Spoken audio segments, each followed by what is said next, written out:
क्या RCB management ने खेला है एक ऐसा मास्टर स्ट्रोक जो आरसीबी के इमोशनल फैंस समझ नहीं पा रहे। आरसीबी की टीम के ऊपर नजर डालने के बाद एक बात तो साफ है, उन्होंने अपने पिछले ऑक्शंस की गलतियां सुधारने की एक जेन्युइन कोशिश की है, specially in the bowling part. एक power pack batting and experienced fast bowling lineup के साथ ये टीम अपने पिछले सीजन्स की टीम से कई ज्यादा बेटर है। बट आरसीबी फैंस की सुनिए तो मामला कुछ और है। अगर हम ये सारा इमोशन साइड में रख के स्टैटिस्टिकली इस टीम का एनालिसिस करेंगे तो एक बात तो सबसे पहले क्लियर हो जाती है। चिन्नास्वामी स्टेडियम जहां आरसीबी 14 में से 7 मैचेस खेलेगी, almost 52% of the matches chasing team जीती है। आरसीबी बैटिंग लाइनअप चिन्नास्वामी के लिए क्यूरेटेड बनाई गई है। RCB batting lineup high risk high reward batters के साथ सजी हुई है, with Virat Kohli acting as a glue and Krunal Pandya as a potential floater. RCB की बैटिंग लाइनअप 200 और 220 रन बोर्ड पे लगाने के लिए बनाई गई है। बट क्या आरसीबी की बॉलिंग लाइनअप 220 बचा पाएगी?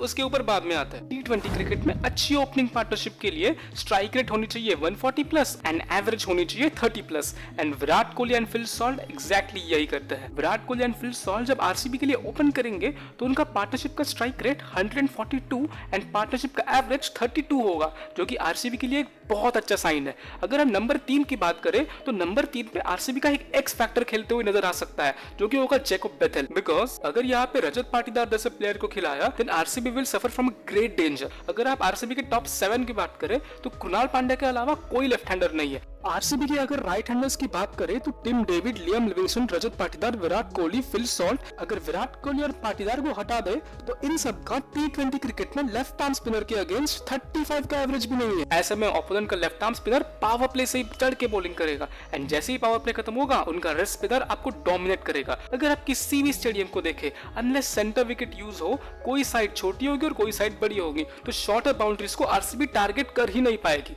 तो ऐसे में जैकोब बेथेल का टीम पे खेलना और टिम डेविड का टीम में जगह ना बदलना ये बहुत जरूरी हो जाता है, क्योंकि अगर जैकोब बेथेल टीम पे खेलेंगे तो एटलीस्ट टॉप 7 में 2 लेफ्ट हैंडर्स तो होंगे, और क्योंकि 2 लेफ्ट हैंडर्स होंगे तो आप रेगुलरली शॉर्टर बाउंड्री को एक्सप्लॉइट कर सकते हैं। एंड 4 पे आपके साथ स्पिन खेलने के लिए रजत पाटीदार, जो कि बहुत अच्छी स्पिन खेलते हैं। अगर हम 5, 6, 7 की बात करें तो कृणाल पांड्या, लियम लिविंगस्टन और जितेश शर्मा ये काफी अच्छे बैट्समैन है। खास करके जितेश शर्मा का बाय मुझे पर्सनली बहुत अच्छा लगा। एक अच्छा इंडियन फिनिशर ऑक्शन में मिलना बहुत मुश्किल था। अच्छी खबर यह है कि this batting lineup is not single हैंडली dependent on Virat Kohli, but again Liam Livingstone जैसे खिलाड़ी कंडीशंस अप्लाइड प्लेयर्स हैं, क्योंकि जब ये चलेंगे ये आपको अकेले दम पे मैच जिता सकते हैं, बट इनकी consistency is still under question mark.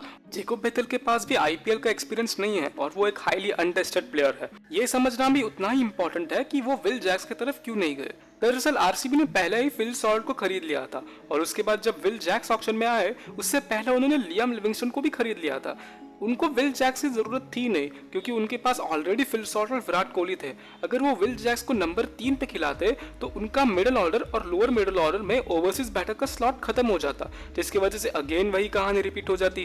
Top 3 चले तो आरसीबी चली, तो फिर उन्होंने इस बार एक ब्रेव डिसीजन लिया। आरसीबी ने यह भी सोचा होगा कि दूसरे दिन अगर भुवनेश्वर कुमार मुझे नहीं मिलने वाले तो मुझे एक ओवरसीज फास्ट बॉलर चाहिए, तो वहां पे भी एक ओवरसीज स्लॉट चला जाएगा, तो जिसकी वजह से आपको बैटिंग में सिर्फ 2 ओवरसीज स्लॉट्स मिलेंगे, और आप नहीं चाहते कि आपके टॉप 3 में ही 2 ओवरसीज प्लेयर्स आ जाए, जिसकी वजह से इनिंग्स को कंट्रोल करना बहुत मुश्किल हो जाएगा। इसी रीजन की वजह से आरसीबी ने विल जैक्स के लिए आरटीएम यूज नहीं किया। But now $1 million question is, क्या आरसीबी अपने बॉलिंग को इतना स्ट्रॉन्ग रख भी पाई है कि वो चिन्नास्वामी के विकेट पे 200 रन बचा पाए? आरसीबी की फास्ट बॉलिंग की बात करें तो भुवनेश्वर कुमार, जॉश हेजलवुड और यश दयाल ये पेपर पे इतना थ्रेटनिंग तो नहीं लगते, but let's dig deeper. Josh Hazlewood RCB के लिए पहले खेल चुके हैं और अच्छा भी किया है, but here's a very important fact, Josh Hazlewood ने चिन्नास्वामी स्टेडियम पे आईपीएल तो छोड़ो टी20 क्रिकेट का एक भी मैच नहीं खेला है। ऐसे में जॉश हेजलवुड चिन्नास्वामी के मैदान पे कैसा प्रदर्शन करेंगे, जो कि बॉलर का ग्रेवयार्ड माना जाता है, ये बहुत इंटरेस्टिंग होगा। भुवनेश्वर कुमार अपने साथ एक्सपीरियंस तो लाता है, but is Bhuvneshwar Kumar ready to bowl at Chinnaswamy? देखते हैं। आरसीबी ने ये तो मान लिया है कि डेथ ओवर्स में चिन्नास्वामी में डिफेंड करना बहुत मुश्किल होने वाला है। वो कोई भी बॉलर क्यों ना चूज करे, डेथ ओवर्स में मोर और लेस सब इक्वली मार खाएंगे। बहुत ही कूल फैक्ट आपसे शेयर करता हूँ।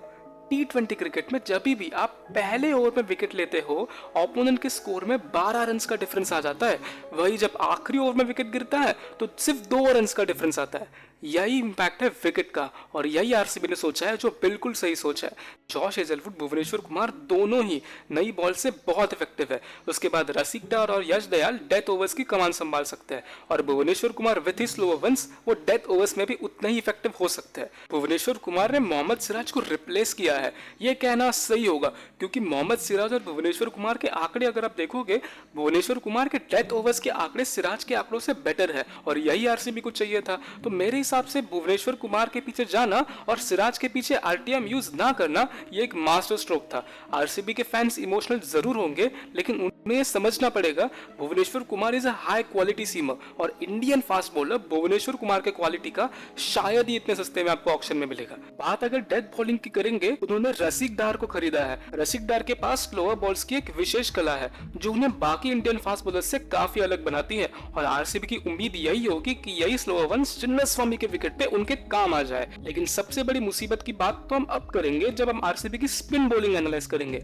आरसीबी के पास स्पिनर्स के नाम पे कृणाल पांड्या, सुयश शर्मा और स्वप्निल सिंह है, और कृणाल और स्वप्निल में से कोई एक ही मैच खेलेगा। जहां कृणाल पांड्या इकोनॉमिकल तो है, लेकिन उनकी विकेट टेकिंग एबिलिटी ना के बराबर है, और सुयश शर्मा के सैयद मुश्ताक अली ट्रॉफी के आंकड़े ना तो इतने प्रभावशाली है और ना ही उनके पास आईपीएल का एक्सपीरियंस है। और चिन्नस्वामी स्टेडियम में सुयश शर्मा की विकेट टेकिंग एबिलिटी तो दूर की बात है, बट क्या ये 4 ओवर डाल भी पाएंगे, यही इंपॉर्टेंट सवाल है। इनसे बेटर ये होता अगर ऑक्शन में आप युजवेंद्र चहल या ट्रेंट बोल्ट में से कोई एक तो ले पाते। अगर आप ट्रेंट बोल्ट को ले आते तो आपका नई गेंद के साथ बॉलिंग अटैक काफी मजबूत हो जाता। अगर आपको ट्रेंट बोल्ट नहीं चाहिए तो एटलीस्ट आपको यूजी चहल के पीछे ऑल आउट जाना चाहिए था, जहां आपके पास एक प्रूवन बॉलर होता जिसने चिन्नस्वामी के विकेट पे सबसे ज्यादा विकेट्स लिए हैं। लेकिन क्या यह टीम इतनी इफेक्टिव है कि ये चिन्नस्वामी के स्टेडियम में 7 में से 5 मैचेस जीत के दिखाए? और क्या ये टीम अपने अवे मैचेस में चेन्नई और लखनऊ जैसे वेन्यूज में जाके वहां के स्लो विकेट पे मैचेस जीत पाए? ये तो कहना बहुत मुश्किल है।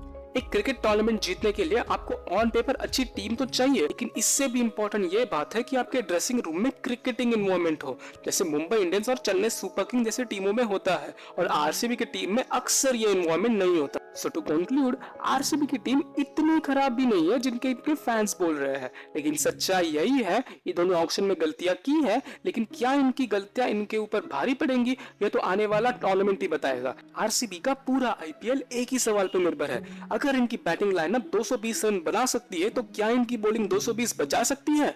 एंड फाइनली, ई साला कप नमदे क्या ई साला कप नमदू हो सकता है?